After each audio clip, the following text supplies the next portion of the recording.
Hello good morning students, how are you all बेटा।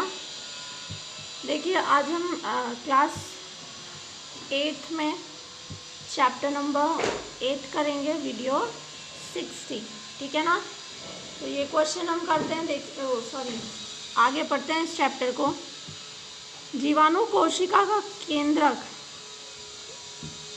बहुकोशिक जीवों के केंद्रक के समान सुसंगठित नहीं होता। जो बाकी कोशिकाएं होती हैं उनमें जो केंद्रक होते हैं वो अच्छी तरह से प्रॉपर डेवलप्ड होते हैं, लेकिन जो जीवाणु होती है, जीवाणु की कोशिका होती है, उसका जो केंद्रक होता है वो सुसंगठित नहीं होता। इसमें जो केंद्रक झिल्ली है वो अनुपस्थित रहती है, मतलब नहीं पाई जाती है केंद्रक झिल्ली, और इस वजह से झिल्ली ना होने की वजह से केंद्रक जो है वो पदार्थ केंद्रक झिल्ली के बिना होता है। तो ऐसी जितनी भी कोशिकाएं होती हैं ना जिनमें केंद्रक बिना केंद्रक झिल्ली का होता है उन्हें प्रोकैरियोट कोशिकाएं कहते हैं, ठीक है। और ऐसे जो जीव होते हैं उनको प्रोकैरियोट्स कहते हैं, ठीक है। एग्जाम्पल के तौर पर जीवाणु या नीले हरे शैवाल आप इसके उदाहरण में ले सकते हैं।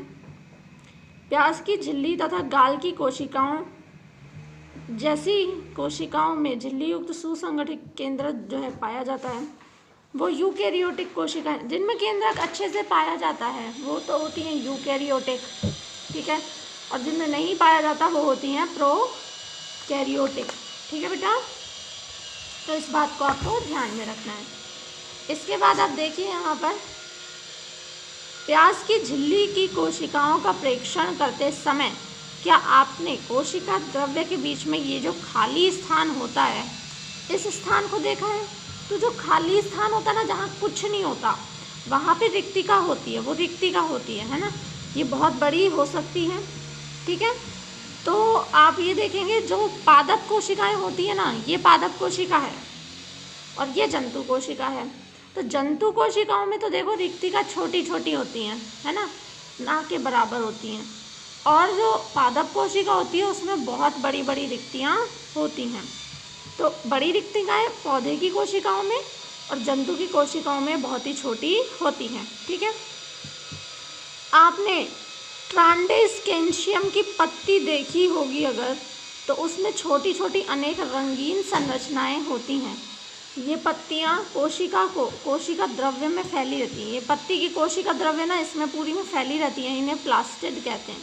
जो रंग होता है ना पत्ती के अंदर हरा, वो इसी प्लास्टिड, यानी कि प्लास्टिड विभिन्न रंग के होते हैं। इसमें हरा रंजक होता है जिसे आप हरित लवक या क्लोरोफिल कहते हैं।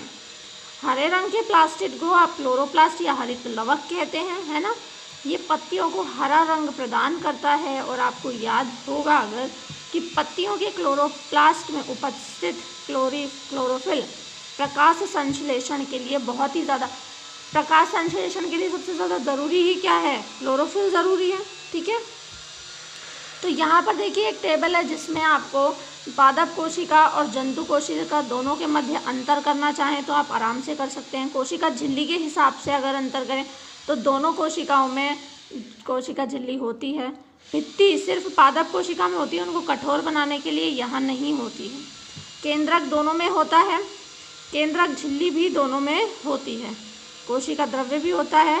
प्लास्टिड सिर्फ इनमें होता है, इनमें नहीं होता है। और रिक्तिकाएं दोनों में होती है, लेकिन यहाँ लिखोगे आप बड़ी रिक्तिकाएं, और यहाँ जो होती हैं बहुत ही छोटी रिक्तिकाएं होती हैं, ठीक है बेटा।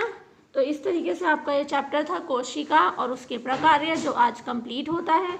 नेक्स्ट वीडियो सेशन में हम इस चैप्टर के क्वेश्चन आंसर्स करेंगे। तब तक आप इस चैप्टर को रीड कीजिए। Thank you.